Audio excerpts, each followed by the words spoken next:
is Professor Mark Guizlo, the Geospatial Department Chair here at Lakeland. Professor Guizlo, thank you for joining us today. Great, thanks. It's good to be here. I think we're going to have you move a little closer to the mic. Okay. There we go.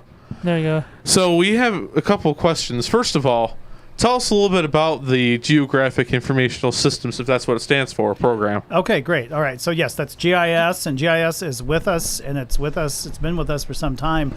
It essentially involves data that can be mapped. So anything that can be mapped is spatial data. Spatial data has to rest on a system of coordinates, like Cartesian coordinates, that basically create an ability to lay data over the top of different layers. So you can put one map on top of the other and edit it and change it in a computer system. So by Cartesian coordinates, you mean like North 41, 26.487, that sort of thing? Essentially, the latitude, longitude system, or one that's based on just any kind of XY coordinate system. Okay. Students in our program learn all about how to manipulate maps in different systems and to bring field data that they might collect with surveying tools or GPS units or imagery into a mapping system and manipulate it and make maps from there. So one of our questions looking at our live stream chat is, do they need computer programmers for GIS programs? Do they need to be computer savvy? Yeah, there's a huge demand for people who like both programming and working in maps. And so in order to kind of start the program, we have a prerequisite that's a basic IT computer course. Essentially, if you're good at managing and living inside Windows or another similar operating system, and you can save things and know where you've saved it and find it and work with it, then you're good to go. And then how far you go into programming depends on what you're interested in doing. A lot of the mobile mapping applications require programming languages like Python is one of the most common ones to be used, or internet applications, HTML5 is another common language that our students learn. Okay. These are all from the username Fabuloso on our live stream chat, by the way. Okay. The next question he or she, not sure, is what type of a minor would you recommend if you're going into GIS? Well, we actually offer a certificate program in geospatial technology that's a 6-course sequence that starts with Geographic Information Science 1 and 2, which basically lays down the fundamentals of spatial thinking and analyzing data within a geographic context. And then we move from there into data management, spatial analysis and modeling, and then remote sensing, which is imagery analysis. So, for example, using satellite data to map out how land is covered in a certain area to look for things like plant species, flood danger, and those kinds of things. And then we have a class in project management and an internship requirement in our program. Okay. And any other related work experience that are applicable for it? Well, basically, this field, it's very interdisciplinary, as you can tell, because it involves anything that can potentially be mapped. So we have a lot of students who have experience in surveying and AutoCAD and engineering, and then we have lots of people also coming at it from a social science point of view. So students who may be majoring in something like sociology with the idea they're going to transfer on to a 4-year degree, or another area of social sciences. Within our department is actually geography and geospatial technology. So we teach about 450 or more students a semester in general education, world regional, and introductory geography courses here at Lakeland. And so that's the other side of it. So it's the two together. It's not just about the computers, but it's about what you bring to the computer system that kind of determines what you can do with it. And one of the other questions is, how about Adobe After Effects and graphics software, that sort of thing? Yeah, that is definitely something that people would want to know how to do, and you could certainly use the two together. So essentially, for people who are looking to go into GIS, the best thing to do is think about where your niche is. And so in our program, because of that, what we do with students is we have a professional network. We currently have grant funding from the Cleveland Foundation. So we got grant support the last 2 years, and we're developing this professional network that brings GIS professionals into our classes, and it brings our students out into the field. So students work with the Career Services Department here at Lakeland to do things like job shadowing, to go out and get experience so that they can meet people who are really doing GIS in the real world and look for where they may fit in, because it is, like I said, a broad field. So you do kind of have to get out there and get your feet wet. We want to see students getting out there and getting their boots muddy, doing field work. One of the things that we did last semester, we did a special class on data collection. So we went out and did things like took GPS units out, with maps on them, and we mapped out plant data in like metro parks, dragged the students through swampland and through brushland, and you have to go out and get uncomfortable and cold and wet sometimes in order to really learn how to do this stuff out away from the computer lab itself. So could you talk about some of the places your students themselves have interned with? Oh, sure. Yeah, we've had, I think, about eight or nine interns so far. We just started the program a few years ago, so we've had, at the beginning, just kind of a handful of students starting out, so it's growing as time's going on. Internship opportunities out there at places like the Northeast Ohio Regional Sewer District, which I know doesn't necessarily sound like the most exciting place, but they have control over the stormwater runoff planning.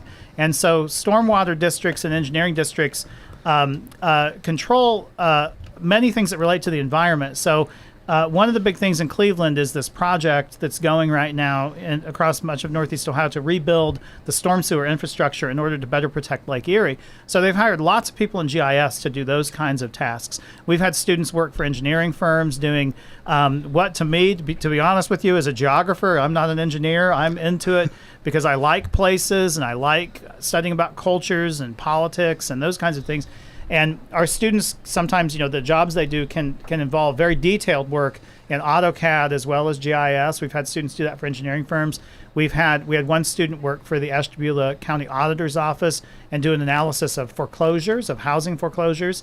And we've had other students do kind of short-term projects for places like the Holden Arboretum and anything that can be mapped potentially, is what we're looking at having students do. So basically, if you're the type of person who likes going outside, being outside, going to places that you haven't been to before, so to speak. Oh, sure, yeah. Would be probably be some of the people who'd be interested in something like this. Definitely, and it's an interesting balance because some jobs in GIS require people to sit behind a computer all the time, and some jobs require people to go out in the field. So you really do have a bit of a choice. And usually the people going out in the field reach a point where they want to spend more time indoors, and the people who are stuck behind a computer working in a spreadsheet all the time realize that they'd like to get outside more. So usually that's what happens in terms of people who really do this full time, because there are a lot of applications that can be done. So if you can imagine, anything that you can put on a map is being put on maps now, because we have this explosion of data.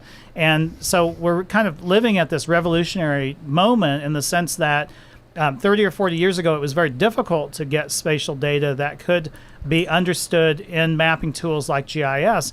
But today, there's this huge proliferation of data out there because of technology. So now that we have location-specific applications for phones, we've got crowdsourced data going out there for maps. We've got all kinds of government-created data that's out there and available for free. When, for example, the Landsat program started back in 1972, which is the satellite system that belongs to NASA, the Earth Observation System, the main one for NASA. And it's now in its Landsat 8 is flying up now. So it takes satellite images of the Earth's surface, and it takes an image about every 12 or so days of every place on Earth. And 20 years ago, that data cost $4,000 for one image of about 100 kilometers by 100 kilometers. Today, that data is available for free. Okay. And so we teach our students how to get that data and answer questions by making use of it. There was one more question on the chat from the Fabuloso username that I hadn't gotten to yet because I wanted to save it for closer to the end. All right. It was, where can you find more info on the program? So info on the program, there are a couple ways to do it. Take a geography class. You can contact me here at Lakeland, and I'm available at phone number 525-7251, or by email, it's mguizlo@lakelandcc.edu, or just come find me in the hallway if you're here on campus. I'm in the second floor of the B building, and we have a great GIS lab that has dual monitors set up and access for students during extended hours, and we have help available for students. So if you want to just come and explore GIS a bit and see what you can learn and pick up doing some internet mapping tools and things like that, come find us. The Geospatial Lab is on the second floor of the C building, C2063. And then another good way, we have GIS Day coming up. Every year, about 8,000 sites around the world host a GIS Day. This year it's November 19th, 2014.